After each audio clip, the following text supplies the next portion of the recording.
Yo, I'm back, y'all. Hey, in this vid, we doing another Who Would You Rather Have. This edition is going to be just like the last one. Really, we got just who would you rather have as your number one player, as your star player. And today's video was inspired by Richard Jefferson. I saw him talking about a clip from when he had a Tim Duncan story. He was talking to Tim Duncan and he was telling him basically, yo, if you would have played Nikola Jokic in his prime, he would have gave you work, basically. And Tim Duncan said, I played him after my prime, he played me before his prime, and I did all right. And that sparked this vid because Tim Duncan's a legend. For a lot of people, Tim Duncan's in their top 10, if not top 20. And the respect is all there. He's the greatest power forward of all time. And Nikola Jokic looks like he's on his way to being a top 5 center of all time. At least stats-wise, it's looking very good for him right now. Now for the head-to-head, it's looking like Jokic has that edge, obviously, because the game now is more based on stats. It's easier to get the stats that you want to get, but for Jokic, he's averaging what? About 21 points, 11 rebounds, 7 assists, 1 steal, and almost a block on 50, 35, 82 shooting.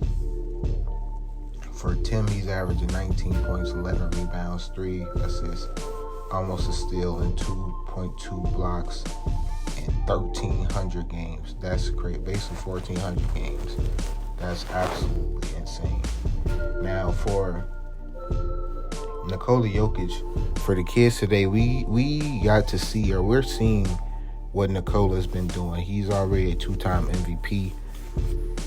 In his 2 MVP years, he averaged 26, 11, 8, 1.5, and then the next year he averaged 27, 14, 8, 1.5, and 1. Absolutely ridiculous, playing in less than 35 minutes his entire career. He's never had a season where he's been playing over 35 minutes. That's absurd. That's ridiculous. And just seeing his game, you see how dominant he is on the court. Even though it doesn't look the prettiest, it still gets the job done, and it gets the job done very well. Last year, he was the runner-up for the MVP, averaging 24.5, 12, and basically 10, basically a triple-double in a year. And this year, it looks like he's the leader to win the MVP, averaging 26, 12, and 9.5.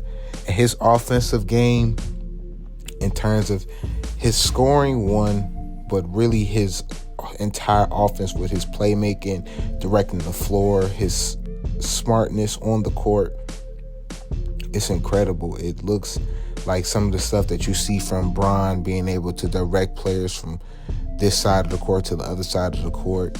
He knows where everybody goes. He knows how to run plays.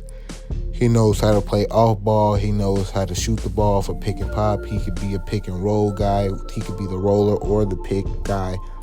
It doesn't matter. He can do basically everything on the offensive side. And while it is slow and it might not look pretty to, your average NBA fan, it's something that you look at because the guy has been putting in crazy numbers his last 4 years in the league.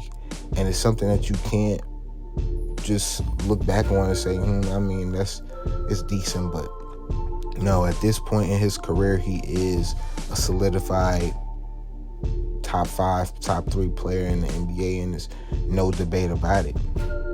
And so, in knowing that, it's hard to really compare him to guys that played earlier in the NBA, especially because we know that a lot of people that's probably watching this vid wasn't watching basketball back then. But just for numbers, right? It was a 4-year span. 4-year span where either Tim Duncan won the MVP or he was runner-up. So his 2000 and 2001 and his MVP runner-up first year, he averaged 22, 12, 3, and 2.5 blocks. The year that he won it, He averaged 26, basically 13, 4, 2.5 blocks. The second year that he won it, which was the following year, 23, 13, 4, 3 blocks a game. The next year after that, he became runner-up. He was averaging 22, 12.5, 3, and 3 blocks a game with a steal. In his second year in the NBA, he was third in MVP vote, averaging 22, 11.5, 2, 2.5 blocks, and a steal. Mind you, now he's playing in the earlier seasons. He is playing a lot of minutes. He's playing 38 to 40 minutes those 4 years, through that 4-year span. Nonetheless, it's still incredible to see what he's been able to do. He misses maybe a game or two every single year of the years that I spoke on, but we didn't get to see in person, up close and personal, what Tim Duncan was at the time, the defensive specimen that he was. He's one of the greatest, if not the greatest, power forward shot blocker of all time, defender of all time. And I looked at some clips from back in his older days, and I realized, like, yo, this guy's actually pretty crazy. So I know he had that mid-range game. He had the pick and pop. He's a winner. He's won championships. He's one of, if not these top 3 greatest franchise players within a dynasty of all time. It's nothing that he really didn't do. In his 20 years in the NBA, or however long he played in the NBA, 17, 18, 19 years, he was a 15-time all-defensive guy.